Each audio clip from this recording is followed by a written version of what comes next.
اللہ نے میرے نبی کو خاندانی طور پر وہاں پہنچایا جہاں کو نہیں جا سکتا.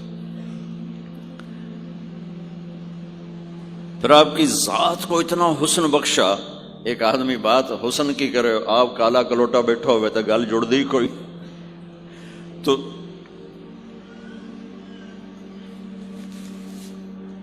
آپ تشریف لے جا رہے تھے ہجرت کر کے، تو راستے میں ایک رابغ ایک جگہ آتی ہے، وہاں بھوک لگی، پیاس لگی، وہ کھانے کا سامان تھا نہیں، تو ایک بڑھیا عورت کا خیمہ دیکھا. وہاں پہنچے تو کہا ماں جی کچھ کھانے کو ملے گا؟ انہوں نے کہا بیٹا قحط کا زمانہ ہے، کچھ نہیں ہے.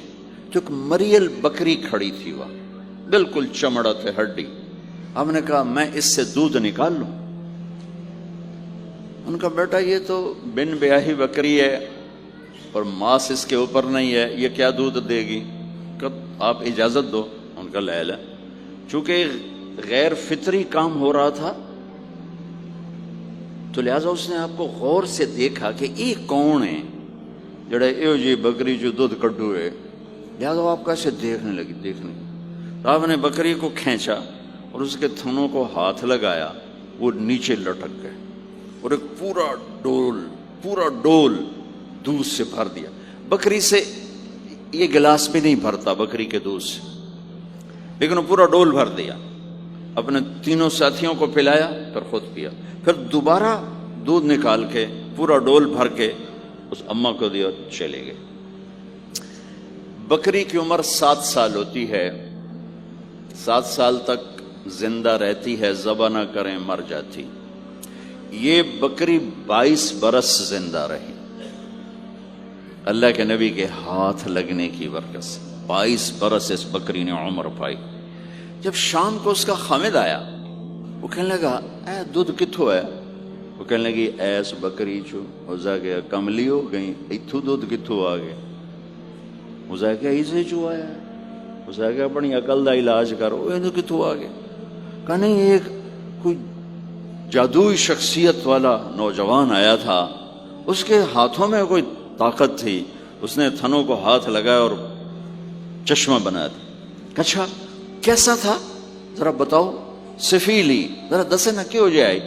اب اس نے بتایا کہ میں نے کیا دیکھا، اور وہ کمال کیا اس بڑھیا نے کہ آج تک بڑے بڑے علماء ان الفاظ کا ترجمہ کرتے ہوئے تھک رہے.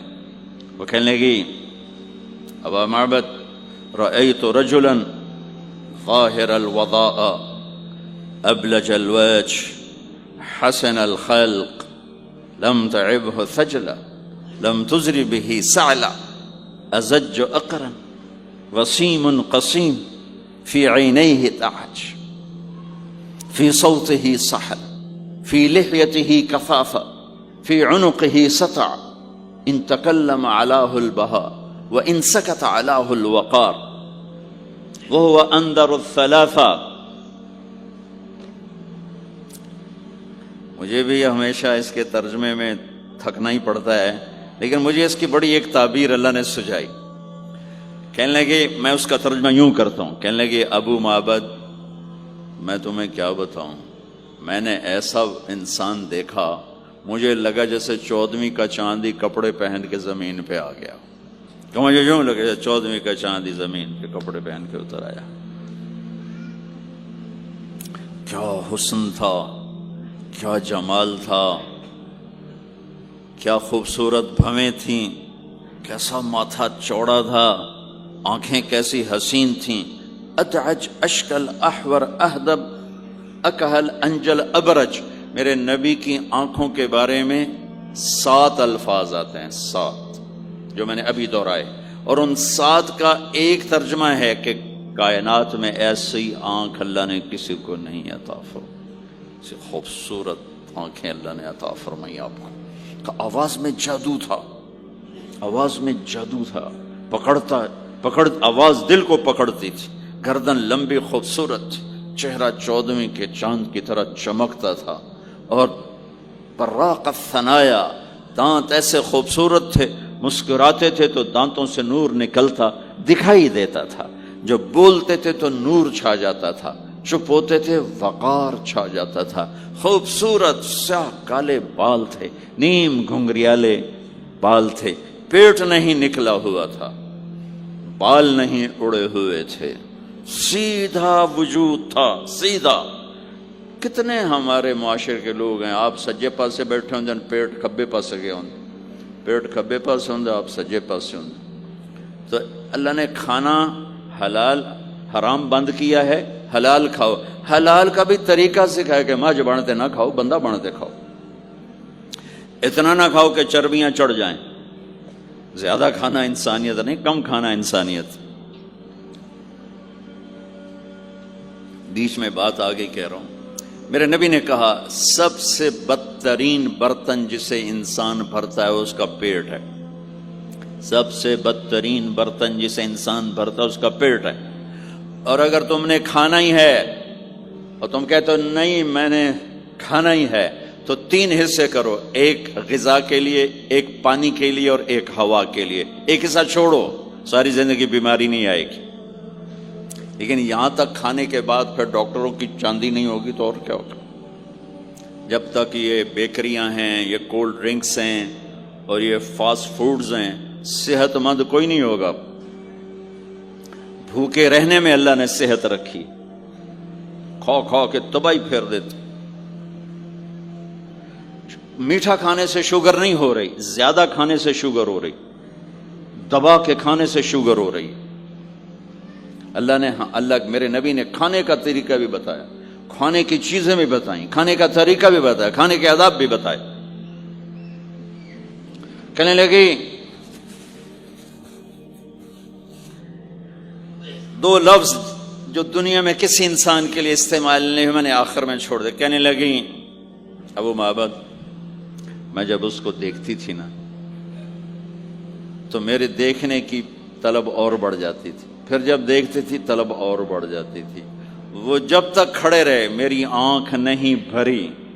وسیم وسیم وسیم۔ ابو معبد میں جدھر سے دیکھتی تھی حسن ان کا غلام تھا، ہاتھ جوڑ کے کھڑا تھا۔ قسیم قسیم، قسیم اسے کہتے ہیں جس کو چاروں طرف سے حسن و جمال نے گھیرا ہوا ہو، اور وسیم اسے کہتے ہیں جس کو دیکھ کے نہ دل بھرے نہ آنکھ بھرے۔ دنیا کا ہر حسن تھوڑی دیر دیکھنے کے بعد خوبصورتی ختم، کشش ختم۔ ایک ہستی کائنات میں آئی ہے میرے اور آپ کا نبی، جن کو جتنا دیکھا جاتا تھا دیکھنے کا شوق بڑھتا تھا۔ ام عائشہ بیٹھی کپڑا سی رہی تھی، سوئی گر گئی، تھوڑا سا اندھیرا نظر نہیں آ رہی۔ ہمارے نبی کمرے میں انٹر ہوئے تو آپ کے چہرے کے نور سے سوئی چمکنے لگی تو آپ نے سوئی کو اٹھایا ہے۔ یہ میرے نبی کا ظاہر ہے جو اللہ نے اتنا خوبصورت کر کے بنایا۔ پھر یہیں ہمیں زندگی کی خوبصورتی بھی ملی کہ زندگی خوبصورت ہو۔ زندگی خوبصورت ہوتی ہے رویوں کے ساتھ۔ پہلا رشتہ خامند اور بیوی ہے، پھر اولاد ہے، پھر آگے رشتے بنتے ہیں، ماں باپ ہیں، یہ سارے رشتے یہ اس زندگی سے بنتے ہیں جو میرے نبی ہمیں سکھا کر گئے۔ آپ بطور، چونکہ آپ نے باپ تو دیکھا نہیں، ماں کو دیکھا ہے، اور ماں کے ساتھ زیادہ عرصہ نہیں رہے، صرف 6 سال رہے ہیں، تو ماں کے ساتھ کیا ہونا چاہیے؟ ماں کے ساتھ سلوک ہوگا تو ماں دعا دے گی نا۔ باپ کی خدمت کرو گے تو باپ دعا دے گا نا۔ آنکھوں میں آنکھیں ڈال کے بات کرو گے تو زندگی، باپ کو تو نیند نہیں آئے گی، ماں کو تو نیند نہیں آئے گی۔ ماں باپ میں سلوک و اولاد لڑ کے بیٹھی ہو تو ماں باپ کو تو نیند نہیں آئے گی۔ بیوی بدتمیزی سے بات کرے تو خامند کے نیند اڑ جائے گی، خامند بدتمیزی کرے تو بیوی کی نیند اڑ جائے گی۔ تو یہ کہاں سے زندگی ملے گی؟ میرے نبی کے دروازے پر جاؤ، وہاں پتہ چلے گا کہ زندگی کیسے گزاری ہے۔ تو آپ نے اپنی اس تمنا کا اظہار کیا، کاش میری ماں زندہ ہوتی تو میں اس کی ایسی خدمت کرتا۔ میں عشاء کی نماز کے مصلی پہ کھڑا ہو کر ہاتھ باندھے سورۃ فاتحہ پڑھ رہا تھا، الحمدللہ رب العالمین۔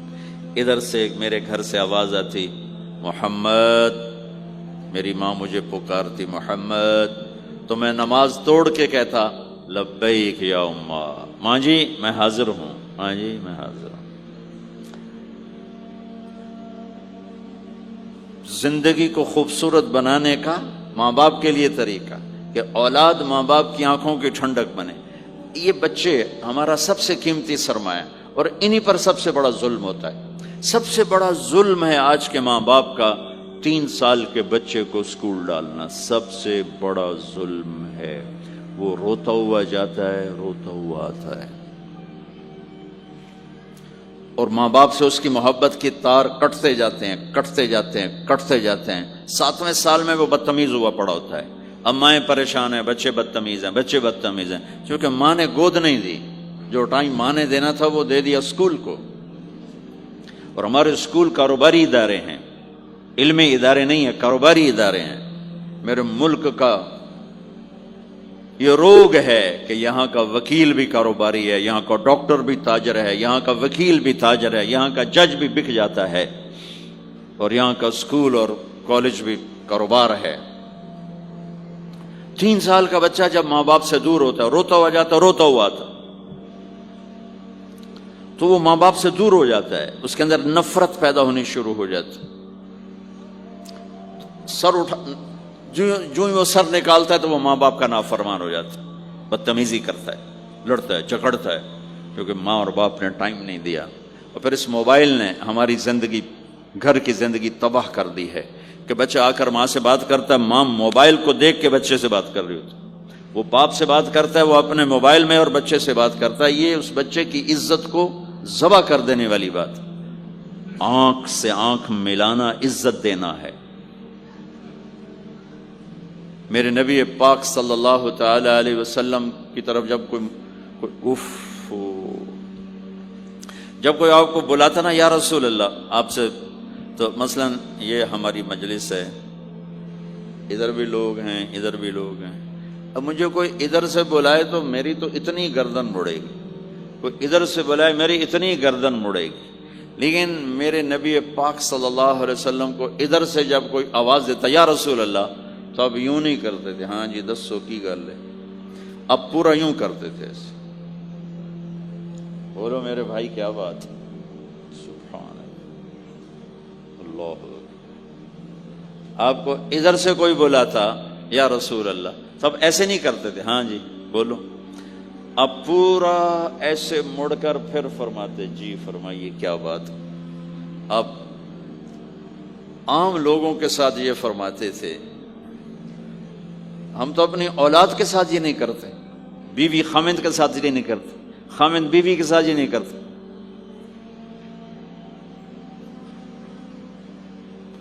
تو وہ ایک گیپ پیدا ہو جاتا ہے، ایک فاصلہ پیدا ہو جاتا ہے. تو میرے نبی نے بتایا کہ ماں باپ کے ساتھ کیا کرنا ہے. کہ میری ماں ہوتی تو میں نماز ہی توڑ دیتا اس کے لیے. حج کا سفر 70,000 کا مجمع تقریباً جمع ہو چکا ہے ابوا پہنچتے پہنچتے، اور آپ ایک دم اونٹنی کا رخ موڑو، پہاڑوں میں چلے گئے. میری زندگی سفروں میں گزری ہے، ان میں خوبصورت ترین سفر میرا وہ ہے جو میں نے حضرت اماں آمنہ کی قبر پہ حاضری تھی. پہاڑوں کے اندر آپ اندر تشریف لے گئے، مجمع بھی ساتھ ہو گیا. کدھر جا رہے ہیں؟ اونٹنی کو بٹھایا. پہاڑ ہے کچھ 40-50 فٹ اونچا، اس کے اوپر قدرتی ایسے ایک پلین بنا ہوا ہے جیسے اللہ نے پہلے سے سنبھال کے رکھا ہوا تھا. اب تو انہوں نے قبر کا نشان مٹا دیا ہے. تو ماں کی قبر کے سرہانے تشریف لے گئے اور گھٹنے اٹھائے، ہاتھ یہاں رکھے اور سر گھٹنوں میں دیا ایسے. یہ پوزیشن ہے چھوٹے بچے کے رونے کی. جب وہ رونا چاہتا ہے تو پھر اپنے پاؤں اٹھا کر یوں کر لیتے. پھر اس کے بعد آپ ایک معصوم بچے کی طرح روئے، اور اتنا روئے کہ آپ کی ساری داڑھی آنسوں سے تر ہو گیا، آپ کا احرام تر ہو گیا، اور اپریل کی دھوپ تھی. اور آپ نے فرمایا میں آج رات یہیں قیام کروں گا. میں وہاں گیا ہوں، وہاں 2 آدمی نہیں ٹھہر سکتے. میرے نبی نے کہا میں یہیں ٹھہروں گا. آگے کوئی 6-7 میل دور انتظام تھا حاجیوں کے اس قافلے کے ٹھہرنے کا. کچھ لوگ چلے گئے ہوں گے، لیکن آپ نے وہ رات اپنی ماں کے سرہانے گزاری. اور میں جب وہاں پہنچا تو مجھے چونکہ سیرت پڑھی تھی تو مجھے چشم تصور میں وہ نظر آ رہا تھا. حضرت آمنہ کی عمر صرف 25 برس تھی اور ہارٹ اٹیک ہوا اچانک، بولا نہیں جا رہا. اور اللہ کے نبی ماں کو دیکھ کے گھبرا رہے ہیں کہ کیا ہوا، 6 سال کا بچہ پہلی موت دیکھ رہا ہے، وہ بھی ماں کی. تو مجھے ہارٹ اٹیک ہوا تو بولا نہیں جاتا، بلا رہے ہیں بولا نہیں جا رہا، آوازیں نکل رہی. تو بلا رہے ہیں ام ایمن بھی ساتھ ہے، آوازیں نکل رہی، لیکن بجھنے سے پہلے شمع کے جو بھڑکتی ہے 2 لفظ بولے، کل حی میت و کل جدید بال وقد ولدت طہرا. میرے بچے، ہر جوانی ڈھلتی ہے اور ہر زندگی موت کا نوالا بنتی ہے. مجھے لگتا ہے میرا وقت آ گیا ہے، لیکن میں ایک ایسے بچے کو چھوڑ کے جا رہی ہوں جو ساری دنیا کو پاک کر دے گا. پاکیزہ چھوڑ کے جا رہے ہیں. تو پتھروں میں ہی دبایا، کوئی کھودنے کا تو انتظام ہی نہیں تھا. تو جب پہاڑ سے نیچے اترے تو اللہ کے نبی نے ایک دم ہاتھ چھڑایا، دوڑ لگائی اور پھر پہاڑ پہ چڑھ گئے. تو ام ایمن آپ کی ماں ہے، دودھ پلا. 8 عورتوں نے میرے نبی کو دودھ پلا، ان میں ایک ام ایمن بھی. وہ جب پیچھے گئیں تو ایسا منظر تھا جس کو دیکھ کر شاید زمین بھی رو رہی ہوگی اور آسمان بھی اور ابوا کے پہاڑ بھی. آپ ماں کی قبر پر ایسے لپٹے ہوئے اپنے سینے کو پتھروں کے ساتھ اور یوں دونوں ہاتھوں سے پتھر لیے ہوئے تھے. جب آپ ام ایمن قریب آئیں تو آپ سنا تو آپ فرما رہے تھے، ماں جی آپ کے سوا تو میرا کوئی نہ تھا، آپ بھی مجھے چھوڑ کے چلی گئیں، میرے لیے اب کس کی گود ہے. تو ام ایمن رضی اللہ عنہ نے اٹھانا چاہ کے، بیٹا اٹھو، تو آپ نے انکار کر دیا. تو میں نے کھینچ کے نیچے لائیں اور زبردستی لائیں اور اونٹنی پر بٹھایا. اور آگے 2 راتوں کا سفر تھا، وہ سب میرے نبی کے خاموش آنسوؤں سے آپ کا گریبان تر ہوتا گیا. اور آگے نہ کوئی خالہ ہے، نہ کوئی اور آسرا ہے، نہ باپ ہے. باپ اور ماں ہی بڑا سہارا ہوتے ہیں. دادا نے کفالت میں لیا 8 سال کی عمر میں، ان کا بھی اللہ نے ان کو بھی اپنے پاس بلا لیا. تو وہ سارا منظر میرے سامنے گھوم رہا تھا، اوپر سے سورج ڈوبنے والا تھا. تو وہ عجیب کیفیات تھے، وہ میں بیان نہیں کر سکتا ہوں. کہ اللہ کی قسم، اگر آپ اور میں زندگی کو خوبصورت بنانا چاہتے ہیں تو اپنے نبی کی زندگی کو سیکھنا ہوگا، ان بچوں کو سکھانا ہوگا. ہم نے کوئی کاروباری کام نہیں کیا ہے کہ ہمیں سے کوئی کاروبار کر رہے ہیں، کوئی پیسہ کما رہے ہیں. حاشا وکلا، حاشا وکلا. ہماری یہ نسل، ان کے ساتھ کاروبار کر رہا ہوں کہ یہ پروان چڑھیں اپنے نبی کی محبت کے ساتھ، یہ پروان چڑھیں اپنے حبیب کے نقش قدم پر چلنے کے ساتھ. ان کے اندر اللہ، اس کے نبی کی محبت، ہر بچے بچی کے اندر اللہ نے اپنے اور اپنے حبیب کی چپ ڈال دی. اس کو نکالا نہیں جا سکتا. میں اس کو ایکٹیویٹ کرنا چاہتا ہوں کہ اللہ کرے ان کے جذبے اللہ کے نبی کے ساتھ جڑ جائیں. پھر ماننا آسان ہو جاتا، پھر اطاعت آسان ہو جاتی. جب محبت نہیں ہوتی تو اطاعت نہیں آتی. تو میرے بھائی بہنوں، زندگی کی خوبصورتی کا تعلق میرے نبی والے خوبصورت اخلاق کے ساتھ. پھر اپنے بیویوں کے ساتھ کیا سلوک کیا. 2 مہینے چولہا نہیں جلتا، 2 مہینے کھانے کو کچھ نہیں ملتا، اور ہر بیگم قربان ہے، فدا ہے. 2 مہینے جس عورت کے گھر میں چولہا نہ جلے وہ خامند کا کیا حشر کرے گی. اور میرے نبی کے گھر میں 2 مہینے چولہا نہیں جل رہا ہے، خود بھی بھوک برداشت کر رہے ہیں، بیگمات بھی بھوک برداشت کر رہے ہیں. ایک رات حضرت عائشہ کے ساتھ لیٹے ہوئے تھے ایک ہی چارپائی پر. تو آپ کبھی یوں کروڑ بدلتے، کبھی یوں کروڑ بدلتے. پھر ایک دم آگے بڑھے اور چارپائی کی لکڑی کے اوپر ایسے پیڑ کو ٹیک کر نیچے جھک گئے. تو عائشہ اٹھ کے بیٹھ گئے، یا رسول اللہ کیا ہوا. آپ سیدھے ہو کر فرمایا، عائشہ بھوک بڑی لگی. جس کے ہاتھ میں جنت کی چابی ہو، جو میرے نبی کا، میرے اللہ کا محبوب اور حبیب ہو، جس سے پردے ہٹا کر میرا رب کلام کر چکا ہو، جسے قاب قوسین او ادنا کا مقام دے چکا ہو، اور جس سے آگے مقام محمود پر بٹھانے والا ہو، اور جس کی شفاعت سے جنت کا دروازہ کھلنے والا ہو۔ عائشہ بھوک بڑی لگی تو عائشہ رونے لگی کہ یا رسول اللہ آپ اللہ سے بات کیوں نہیں کرتے ہیں؟ کہ نہیں عائشہ، اسی بھوک میں اللہ سے ملوں گا، مجھ سے پہلے جو نبی میرے ساتھی تھے وہ بھی اسی طرح چلے گئے، میں بھی ایسے ہی چلا جاؤں گا۔ اور اس کے باوجود بیویاں قربان ہو رہی ہیں، فدا ہو رہی ہیں۔ کس چیز نے باندھا ہوا تھا؟ میرے نبی کے سلوک نے، میرے نبی کے اخلاق نے۔ اللہ کی قسم، میرے نبی کی شادیاں شوق کی شادیاں نہیں تھی۔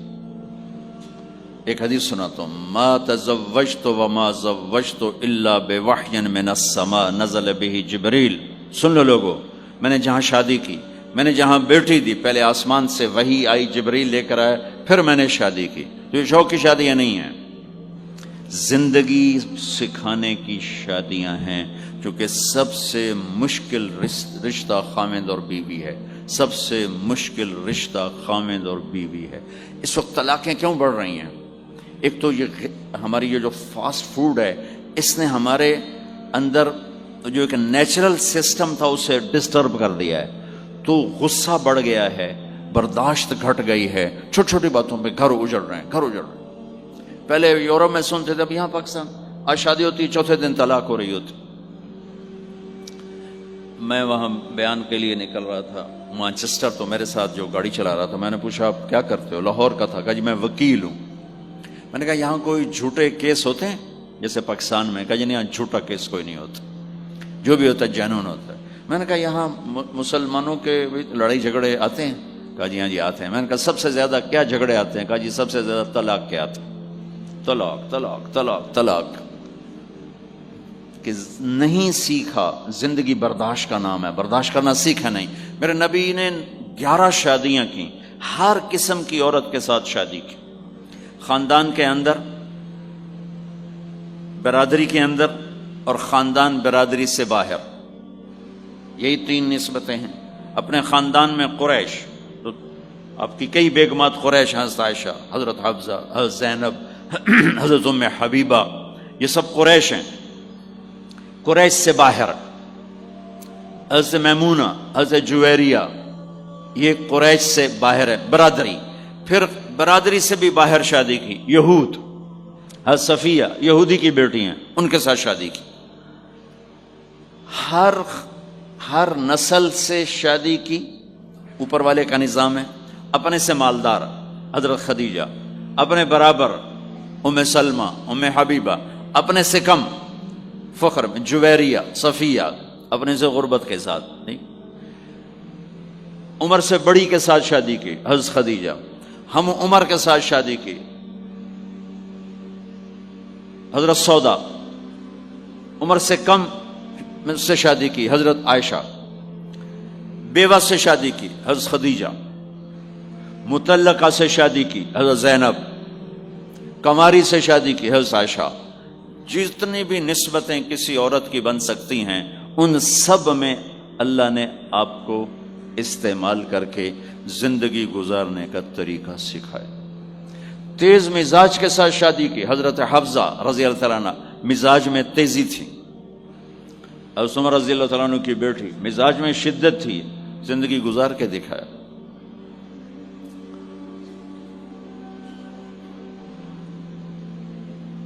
ایک آپ کو حدیث سناتا ہوں، اللہ کی قسم صرف ہمیں سکھانے کے لیے۔ جس ہستی نے اللہ کو آنکھوں سے دیکھ لیا ہو، اس کے لیے عورت کیا چیز ہے، دنیا کیا چیز ہے۔ میرے نبی کا معراج کے بعد دنیا میں واپس آنا سب سے بڑا مجاہدہ اور قربانی ہے۔ جنت میں اللہ ہمیں نصیب کر، جب اللہ کا دیدار ہوگا تو اس کے بعد اللہ کی قسم جنت والوں کو جنت بھول جائے، عورتوں کو خامد بھول جائیں گے، خامدوں کو بیویاں بھول جائیں گی، اور جنت کی ہر نعمت بھول جائے گی، صرف اللہ کو دیکھنے میں گم ہو جائیں گے۔ اور میرے نبی اپنی آنکھوں سے اللہ کو دیکھ کر آئے ہیں، ٹھیک ہو گیا۔ اب ایک حدیث سنو، عائشہ مجھے جب سے پتہ چلا ہے نا کہ تو جنت میں میری بیوی ہے، تو میرے لیے تو مرنا ہی آسان ہو گیا ہے. اللہ اکبر. یا عائش انہ لیہون علی ان اریتک زوجتی فی الجنہ. میرے رب کی قسم ہمیں آپ کو سمجھانے کے لیے، ہمیں آپ کو بتانے. عائشہ مجھے جب سے پتا چلا ہے نا کہ تو جنت میں میری بیوی ہے، مجھے تو مرنا اچھا لگنے لگا ہے. مجھے تو مرنا اچھا لگنے لگا ہے کہ تو جنت میں میری بیوی ہے. سبحان اللہ. ادھر اچھا جی جنت بھی یہی لبنی ہے ہیں جی، یہ جنت جا کے بھی یہ نالی رانا ہے. یہاں یہ باتیں سننے کو ملتی. اور میرا نبی کہہ رہا ہے عائشہ مجھے پتہ چلا ہے کہ تو جنت میں میری بیوی ہے تو میرے لیے تو مرنا ہی آسان ہو گیا. سبحان اللہ. کیا خوبصورت. اللہ کی قسم یہ دلداری تھی.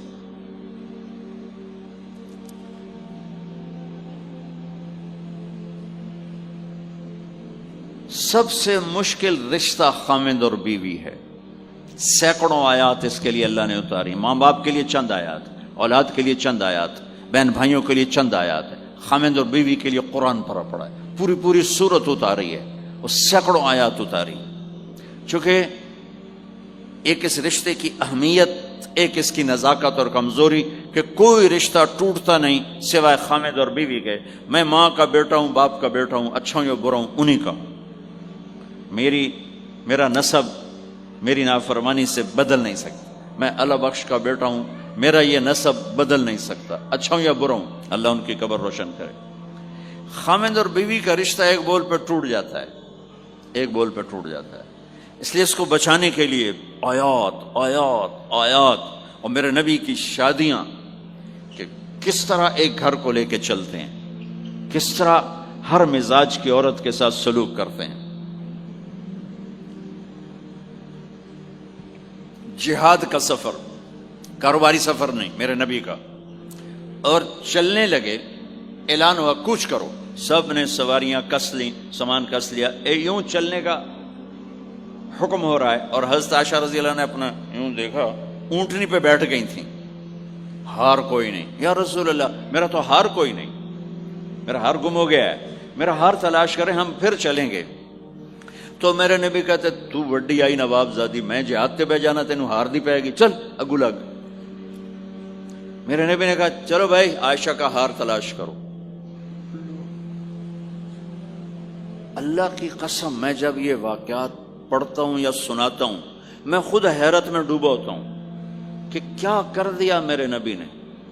جہاد کا سفر اور میرے نبی کا ہار تلاش کرو بھائی. اب سارے ہار تلاش کر رہے ہیں.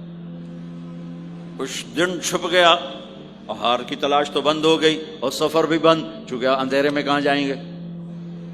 اور آپ کے ماتھے پہ شکن، عائشہ تیری وجہ سے ساری مصیبت ہے. اللہ دے بندی تو ہار دے مگر پہ گئی، کیڑی گل ہے ہار دے. ایک لفظ نہیں فرمایا. سارے قافلے نے قیام کیا. عشاء تک تو پانی تھا وضو کا، پانی ختم ہو گیا. عشاء مغرب عشاء پڑی کٹھی تو پانی ختم ہو گیا. اب پانی ختم ہو گیا تو فجر کی نماز آ رہی ہے، پانی کوئی نہیں ہے. تو سارے صحابہ نے ابو بکر پہ چڑھائی کی. ویکھے تیری دھی دے مگر ساڑے نال کی بنی، ہن اسی نماز کی میں پڑھنی ہے، پانی تو ہے نہیں تے وضو کی میں کرنا ہے. اب ابو بکر کو غصہ چڑھا. اس ایک دم، وہ تو باپ تھے، وہ گھس گئے خیمے میں.